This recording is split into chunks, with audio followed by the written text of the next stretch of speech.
추아이. 안녕하세요 여러분. 오늘 읽을 책은 젊어지는 샘물 읽어볼게요. 옛날 어느 산골 마을에 마음 착한 할아버지와 할머니가 살았어. 가진 거라곤 다 쓸어가는 초가집이랑 손바닥만한 밭되기 뿐이었지만 늘 남을 도와가며 오순도순 살았지. 그런데 할아버지와 할머니에게는 자식이 없었어. 우리도 남들처럼 아기를 길러보았으면. 두 사람은 번듯한 기와집도 너른 논밭도 부럽지 않았지만 아기가 있는 사람들이 그렇게 부러울 수가 없었지. 그러던 어느 날 할아버지가 산에 나무를 하러 갔거든. 콧노래를 흥얼거리며 한참 나무를 하고 있는데 어디선가 요란한 새소리가 들려오지 뭐야? 할아버지는 깜짝 놀라 주위를 둘러보았지. 그랬더니 글쎄 저쪽 나무의 새 둥지 앞에서 기다란 독뱀 한 마리가 혀를 날름거리고 있네. 둥지 속에 파랑새 새끼를 잡아먹으려고 말이야. 둥지 위에서는 어미 파랑새가 다급하게 날개를 치며 울어대고 있었어. 아니 저런! 할아버지는 얼른 그곳으로 달려가 지게짝대기를 휘둘렀지. 저리 가거라 이런 못된 뱀 같으니! 그러자 독뱀은 나무에서 떨어져 숲속으로 사라져버렸어.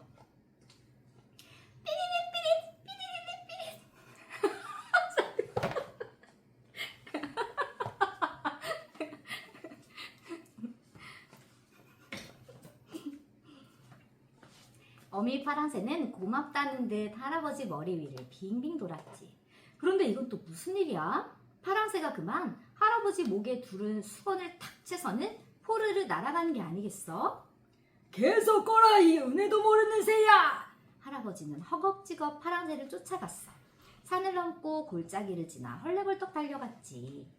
파랑새는 한참을 날아가더니 커다란 바위 위에 수건을 살짝 내려놓았어. 아이고 숨차라. 할아버지는 숨을 헐떡이며 수건을 주우러 바위로 다가갔지.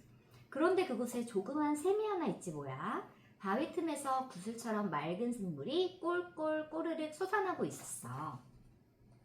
아니 이런 곳에 샘이 다 있네. 목이 마른 참에 마침 잘 됐다. 할아버지는 두 손을 모아 물을 떠서는 꿀꺽꿀꺽 마셨어. 시원하다. 물맛 참 좋은걸. 그런데 이상도 하지? 분명히 물을 마셨는데 꼭 술을 마신 듯 얼떨떨해지더니 졸음이 쏟아지지 뭐야? 졸려. 할아버지는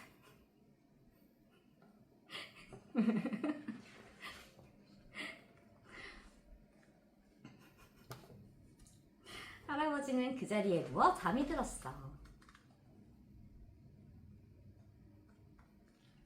얼마나 잤을까? 할아버지가 깨어나 보니 날은 벌써 어둑어둑해져 있었어. 아차, 내가 잠을 너무 많이 잤구나. 할아버지는 벌떡 일어나 지게를 찾아지고 서둘러 산을 내려갔지. 그런데 이상하게도 발걸음이 무척 가뿐했어. 한편 할머니는 날이 저물도록 할아버지가 돌아오지 않자 집을 나섰지. 할머니가 산 기슭에 이르렀을 때였어. 웬 젊은이가 산기타를 터벅터벅 내려오고 있었지. 옳지, 저 사람에게 물어보아야겠다. 여보시오 젊은이, 혹시 할아버지 한 분을 보지 못했... 할머니는 말을 하다 말고 깜짝 놀랐어. 젊은이의 모습이 할아버지 젊었을 때와 꼭 닮았지 뭐야. 아니 이게 웬일이람. 그러자 젊은이가 다가와 말했어. 여보 할멈, 나요 나, 당신 남편이요.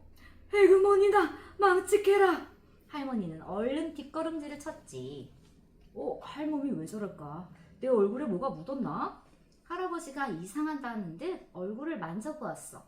그런데 이게 어찌된 일이야? 쭈글쭈글하던 얼굴이 매끈매끈해지고 하얀 수염도 없어져 버렸지 뭐야? 아하, 그렇구나. 할아버지는 그제야 알 것 같았지. 내가 마신 샘물이 젊어지는 샘물이었구나. 그렇게 해서 새신랑이 된 할아버지는 할머니에게 낮에 있었던 일을 쭉 이야기해 주었어. 그러고는 할머니를 샘으로 데리고 갔지. 할머니도 샘물을 마시고 고운 새색시가 되었어. 다시 젊어진 할아버지와 할머니는 신랑 각시 때처럼 깨가 쏟아지게 잘 살았지. 그런데 그 마을에는 마음씨가 아주 고약한 욕심쟁이 할아버지가 살고 있었어. 그 할아버지는 두 사람이 젊어졌다는 소문을 듣고 셈이 나서 몹시 배가 아팠지. 그래서 할아버지를 찾아와 물었어. 여보게, 자네는 어떻게 해서 그렇게 젊어졌나?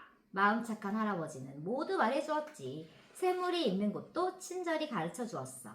욕심쟁이 할아버지는 고맙다는 인사도 없이 그 길로 헐레벌떡 샘물을 찾아갔어. 커다란 바가지를 하나 들고 말이야. 옳지, 이게 바로 젊어지는 샘물이로구나. 욕심쟁이 할아버지는 바가지로 샘물을 떠서 벌컥벌컥 마시기 시작했지. 많이 마시면 더 젊어지겠지.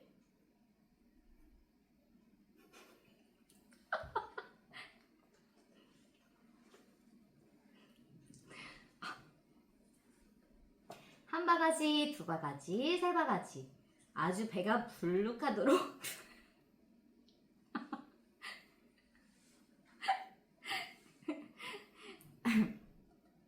샘물을 퍼마셨지. 그러자 졸음이 막 쏟아졌어. 들렁 들렁.